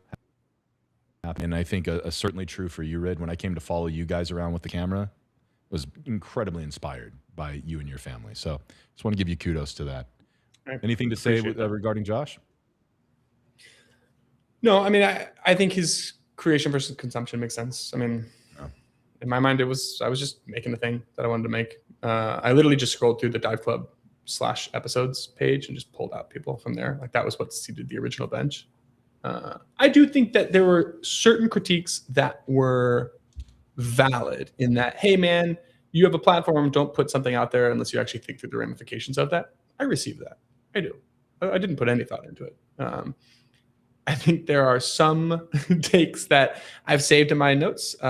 One is a direct quote of something that was mentioned on Reddit. It said, designers on X have become a community of insecure hucksters whose entire professional identity is taste. Not every take was rooted in truth or substance, but somewhere. And I do see and hear them. Yeah, yeah. And, you know, Lex Roman, who's been a designer in the community for a long time, she's doing some other wonderful stuff now, runs a community called Legends. Came from really, for those who know how awesome she is. And she is someone I turn to. I'm like, Lex, tell me about community. And I want to finish this thought with what she had to say. What's up, Dive Radio? I'm Lex Roman. I run a community, a network of over 400 creative entrepreneurs. And I've been doing community work since I was like 16. I think a lot about what this word means and how it comes to fruition in our professional spaces. One thing I've been thinking about a lot lately is the difference between a community that is about connections to each other versus a community that's really about scaled connections to a creator. So I'm thinking about something like what Josh Spector just launched. He's turned his newsletter into a paid membership, but it's not really about me connecting with other readers. As a member, it's about my connections with Josh, my access to his information, premium content via the newsletter. Versus I think about something like Grace Ling's Design Buddies, which is really about designers connecting with each other. And so it's something that I've been thinking about. Is this about connections to each other? Is it about building relationships within a community? Or is it about scaled connections to a creator? Great points. Jacob, I see you. What's the sound version of a flashbang? Heard. Sorry about that. Yeah. But good points from Lex. And I think it's on the nose to something you and I have been talking about. You know, who knows what all this turns into. But at the end of the day, I think the number one thing that you and I share as a value is how do we help people in a meaningful way?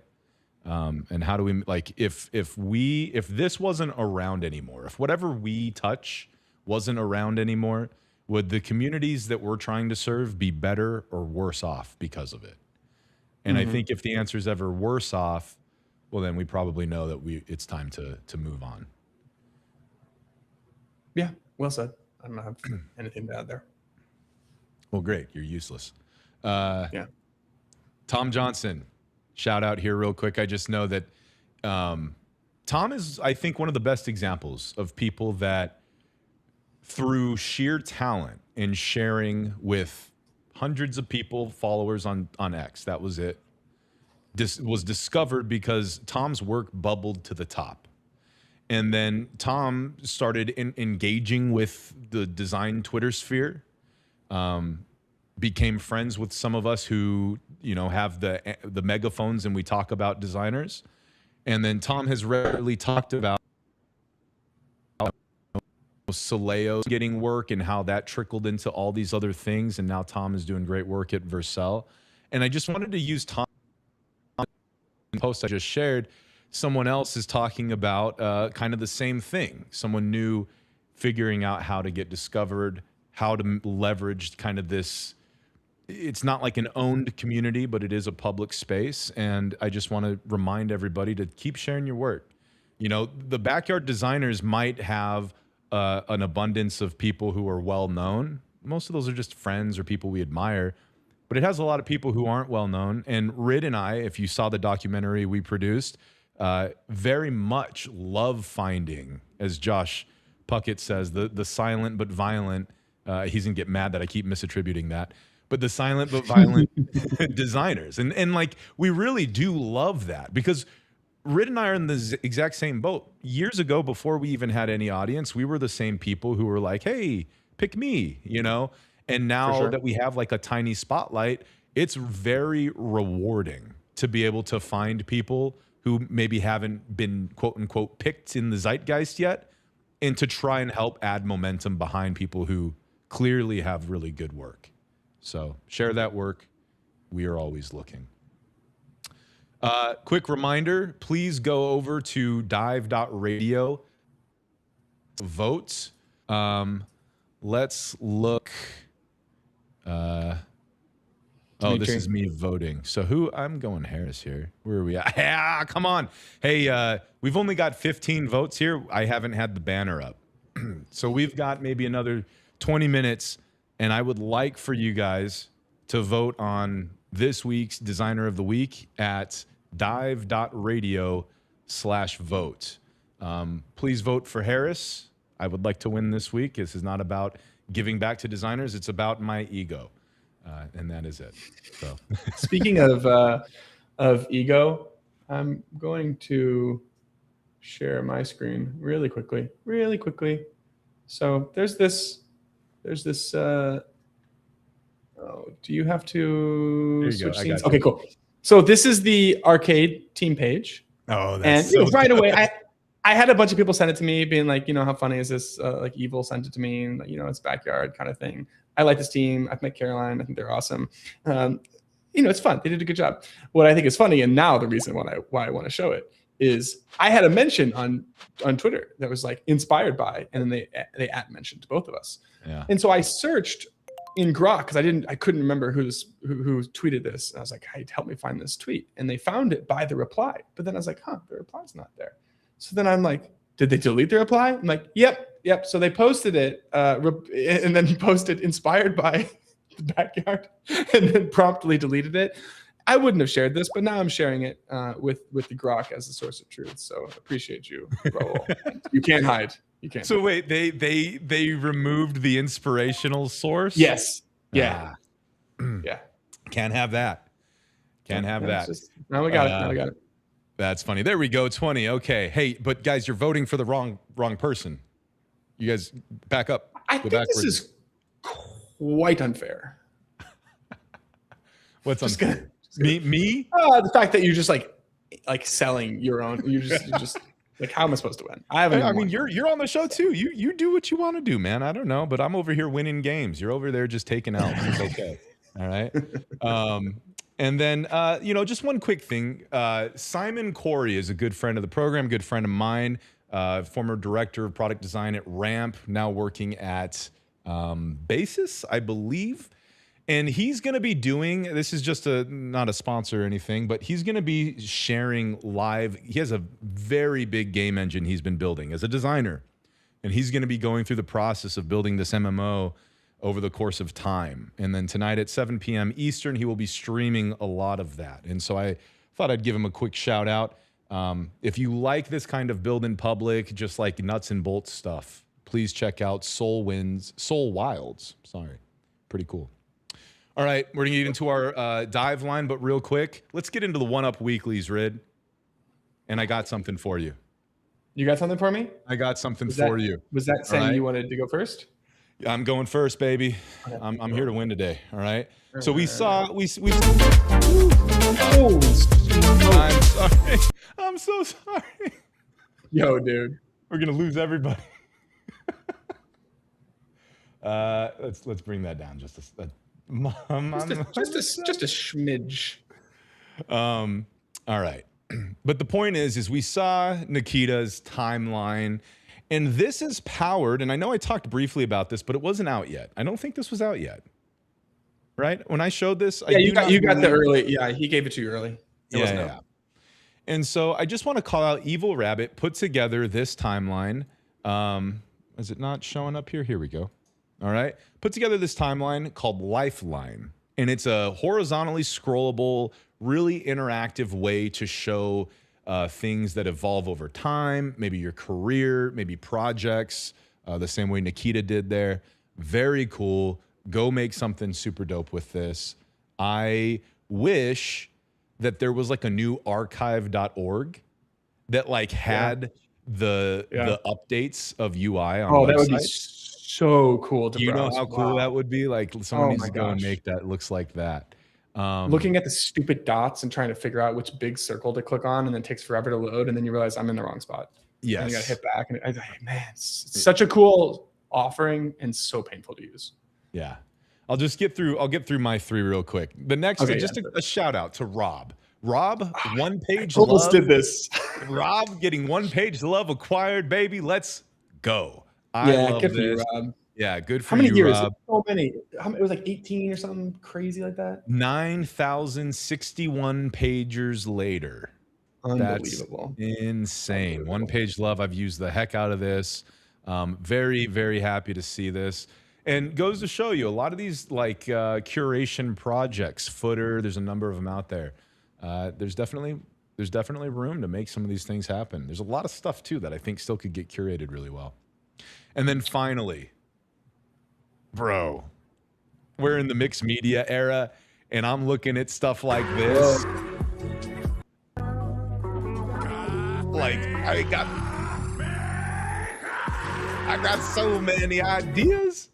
You know, this is fun, man. And this is the kind of web I'm excited to experience in the future. Do I need my B2B app doing this? No, but I love that these little things are possible. You better believe I get ideas when I see this, when I walk back over to Backyard Designers. So that's what I got, brother. What do you got? I got a couple web things to kick it off. So okay, all right. The first one is, have you seen this by Nako? Hold on. I gotta also hit show. Okay. Have you seen this? No. I almost like the mobile first, just to give the context of what is happening. Look at this interaction here. So it steals the color from the image and then zaps it up. No. Like, are you serious?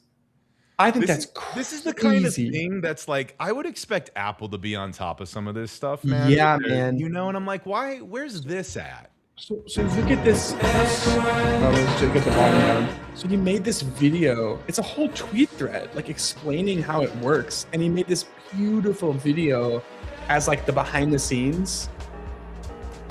I'm just gonna stop talking for a second.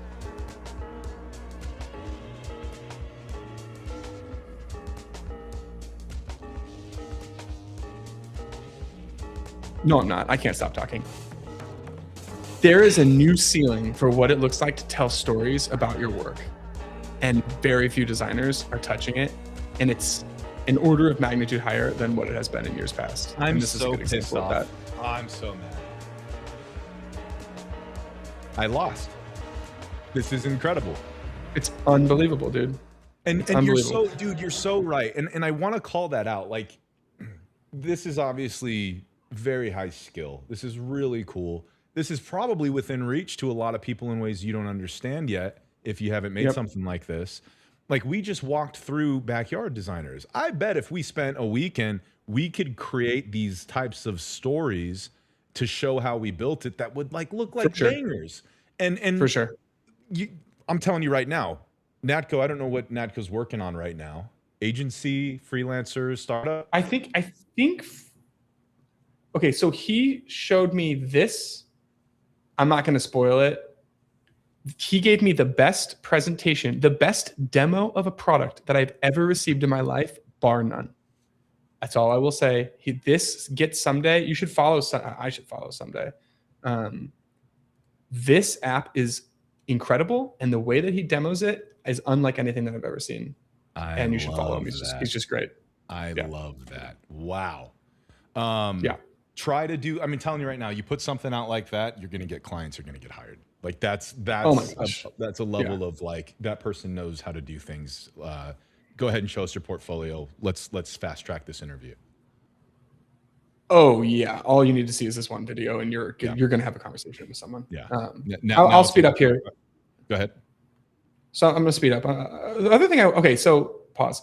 That's another. It's not sponsored by Cloud Design. Should be, I guess. But another thing that I saw in the interview with Nate that blew me away was this voice interaction, and it doesn't work in Arc, which is super annoying because I wanted to use it all day while I was doing that deck. It was cool enough that I literally opened up Chrome to capture a video of it, and I'll just scrub through it really quickly. But for the longest time, I've been obsessed with this idea that, like, I actually think agentation style prompting is going to feel pretty old world pretty soon here.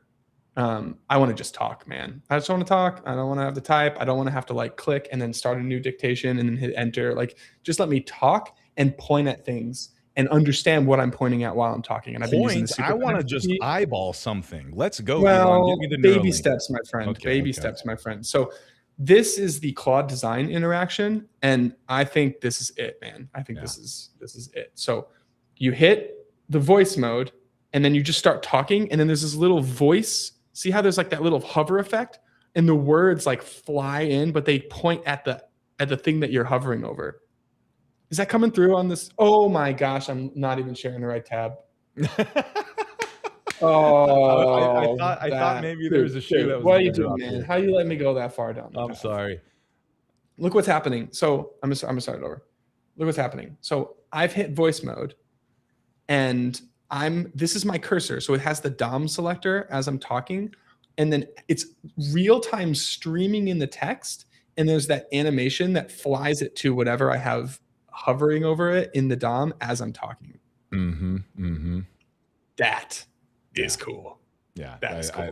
This is how I want to work, and I want it in all of my tools. So this reminds me of like Dessin caliber design. Like the way they've been doing their polish is really nice. I'm like, yes, get some of that.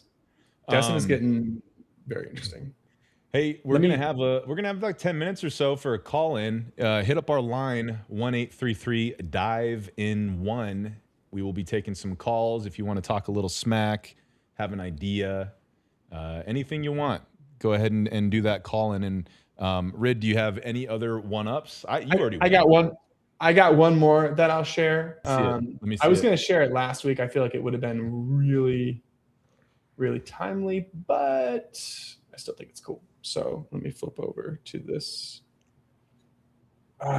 Still figuring out all the controls. Okay, so we talked a lot about the ceiling for web, and you specifically said something last week about how you almost feel like you have this trade-off between doing things in WebGL versus in the DOM, and with the new Canvas in HTML, that trade-off goes away, where you get like the full power of WebGL, but it can exist inside of the DOM where like the text is selectable. It doesn't suck ass for HTML and SEO.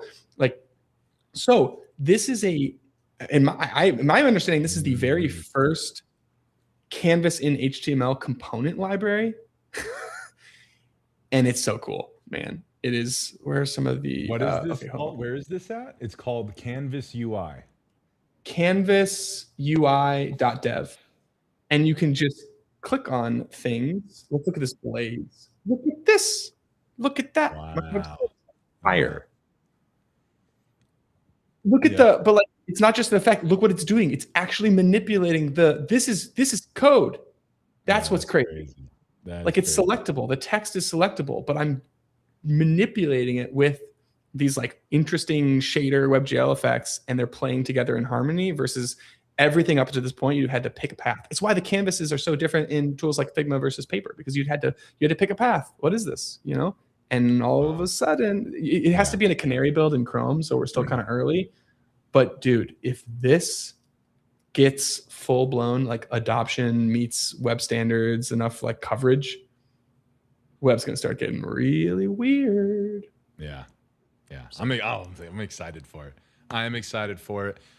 We do have a caller. You want to go arm yours for a second? Go ahead. I think I fixed the echo from last week. I probably didn't, but we're gonna try. I don't believe you. I know. I don't believe me either. I'm too busy working on backyard stuff. And while you get that sorted, I'm armed. Okay.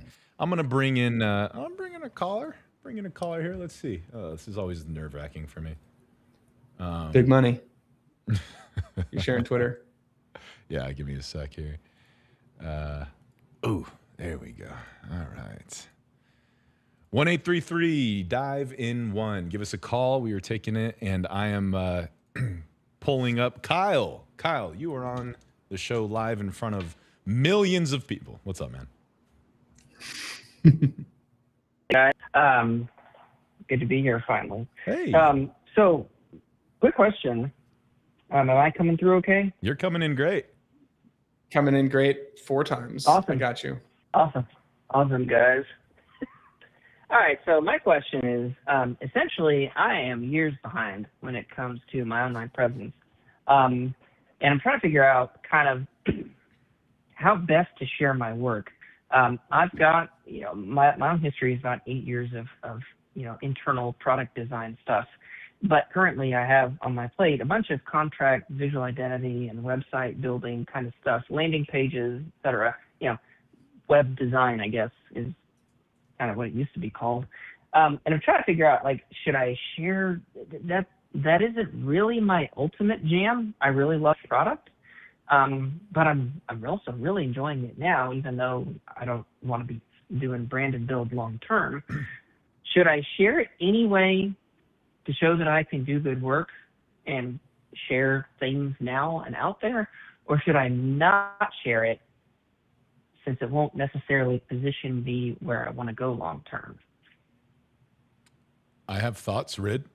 Go for it. Well, what I'll say is this. Sharing is a meta of its own, and getting comfortable with that. Even when you share some projects, like sometimes right out of the box, you can just upload video, upload image, but sometimes you still kind of package that. You write a little caption, and there's a little bit of overhead involved in how detailed you want to be, and that's worth practicing. Now, to your point about this isn't really the work I want to get picked for. That's valid, and it's worth understanding, like, hey, I should eventually share things that are more in line with where I'd like to get selected for. But what happens is you're creating a history. So you're putting in the reps of getting used to sharing, which is its own meta, but you're also building a catalog of historical work, which may not be the work you want right now. You definitely should try to get like a side project in, even if it's like spec, and upload the kind of work you want. But all of that is going to become this catalog that people look at. And so if you have really great work right now that presumably you've put a lot of time into, I wouldn't hide that. But I would definitely use it to get your reps in sharing, and then slowly start to incorporate some even speculative work of things that you do want to get found for. Because that's how you get on shows like ours. Like if we see your work, you share something dope, we pop that up there, and then other people are going to go look at your portfolio. Definitely share your work as often as you can, is my opinion. I have a few quick hitting thoughts. Okay, so yeah, because I've got a bunch of side stuff that I could do to spec that is.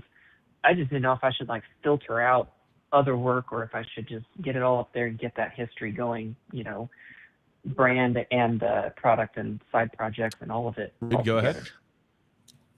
Yeah, I guess now I have another thought, which is I do think there is something to the fact that when people, like a hiring manager, looks at your portfolio, they are not taking the sum, they are taking the average of your work. And it is possible to create something and add something that will get you weeded out, where the absence of it would have kept you in, like, sure, let's talk to this person. Like, there is something to that. I do think you should put your best work out there. I think it's a combination of like the work you want to get hired for, but also, man, the fact is especially when you're sharing your work, we live in an era where people love the craft, they love the interaction, they love when things move. And I think there's two ways you could take that. One is sweat the details on some interaction concepts. Those are the things that kind of blow up on Twitter. That's the stuff that gets you noticed. But that might not be your jam. That might not be something that you like. That's fine. I think there are ways to take much more traditional product design and make that feel really, really premium. You can prompt stuff yourself. There's a fun tool, like an example of tools is not the silver bullet, but I put it in the chat. It's called Ultramock. I've been using that. And Ultramock.io. Yeah, it's super cool tool, and there's a few of them like this now where you can. It gives you, it juices up your totally normal looking B2B SaaS dashboard in a way that makes it feel very, very premium. I think investing in that, and I'll leave one other thought, which is a tangential answers to your question, which is we talk a lot about the how to share our work, but the fact is, I think actually one of the highest ROI things you can do is almost seeding that act of sharing, which is by just interact with people in the community constantly, way more than you think you should. Leave comments that are thoughtful, really engage with other people's work. They'll see your face a few times. There's a little bit of an affinity built. If somebody follows you on Twitter, like for the first 2,000 people, I've banged this drum. I've talked about this so many times. I'm going to keep talking to it until I leave the internet, which is for the first 2,000 people that followed me on Twitter, I sent every single one of them a personalized thank you message, just asking about their life and doing something just something, A lot of people didn't respond. Some people thought it was automated. It wasn't. The thing is though, the next time they saw my post, they're a little bit more likely to just interact with it because there's some familiarity there. That actually, I think, is one of the biggest opportunities if you want to grow as somebody who's sharing and getting noticed in the community. Great networking advice. And by the way, I still stand by sharing your work for the volume of reps with the caveat that you can delete things later. The same way you can weed out, man, my first portfolio looked like ass. And then eventually I was like, I've got some projects that I want these to remain on the wall, and I'll probably delete some of those older ones. But those things help me, learn how to share or package my work. Great question, dude. Well, Kyle, thanks for calling in, man. Awesome. Thanks, guys. I appreciate That's super it, dude. helpful. Yeah, absolutely. All right, that's actually all the time we have because we are at it. Let's go ahead and look at. Sorry for anyone else who was hoping to chat. We were a little long on time. Us running long. Yeah. That's our new 1% better, man. We hit the 2-hour mark. Yeah. Dimitri, well deserved. Dimitri's well-deserved Designer of the Week. I will be reaching out to you if you have any inclination to share your nominee for next week's Designer of the Week. Harris, maybe next time. Yeah. Very cool. Well, shut this. What are the plans?